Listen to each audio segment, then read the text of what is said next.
PSG iyo Bayern Munich ayaa ku kulmaya garoonka Parc des Princes kulan ka tirsan Champions League 2022 iyo 23. halkan waxaan idinku soo gudbinaynaa line-up-ka macquulka ah ee labada kooxood kulankan cajiibka ah ee wareegga 16. ciyaar aad loo wada sugayay oo wareegga 16 ee Champions League 2022 ilaa 23 ayaa PSG ku martigelin doonta Bayern Munich gurigeeda. lugta hore ee kulanka waxaa la mudeeyay Talaadada Febraayo 14, 2023 saacada 11 ama 5 habeenimo ee waqtiga Afrikada Bari. PSG ayaa ku jirta waqtigeedii ugu xumaa xilli ciyaareedkan kadib fasaxii koobkii adduunka ee Qatar 2022 waxa ay 3 guuldaro kala kulmeen kooxaha Lens, Rennes iyo Monaco horyaalka Ligue 1 ee Faransa. intaa waxaa sii dheer Olympique Marseille ayaa wareegga 16 ee koobka Faransiiska ku reebtay.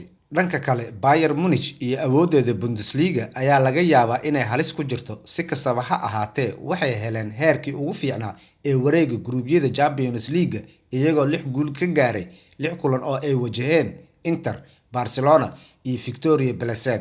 haddaba waa kan line-up-ka macquulka ah ee PSG ay kaga hortagayso Bayern Munich. Lionel Messi iyo Kylian Mbappe ayaa ah shakiga ugu weyn ee laga qabo tababare Christophe Galtier. Messi ayaa dhibaato muruqa ah ka soo gaartay kadib ciyaartii French Cup ee Marseille. sidoo kale Mbappe ayaa dhaawac muruqa ah ka soo gaaray kulankii Montpellier ee Ligue 1. labada xidigba go'aankooda wuxuu ku xiran yahay waqtiga ciyaarta bilaabanayso. shaxda macquulka ah ee PSG ee kulanka Bayern Munich waa sidan: Gianluigi Donnarumma, Achraf Hakimi, Marquinhos, Sergio Ramos, Nuno Mendes, Marco Verratti, Vitinha, Fabian Ruiz Bena, Neymar, Lionel Messi iyo Kylian Mbappe. haddana line-up-ka macquulka ee Bayern Munich kaga hortagaysa PSG aynu eegno. Julian Nagelsmann waa inuu soo bandhigaa shax aad u wanaagsan oo uu ku wajihi doono PSG lugta hore ee wareegga 16 ee Champions League. dabcan isbedelka ugu weyn ee heerka gruupka waa Jan Sommer oo ah goolhaye.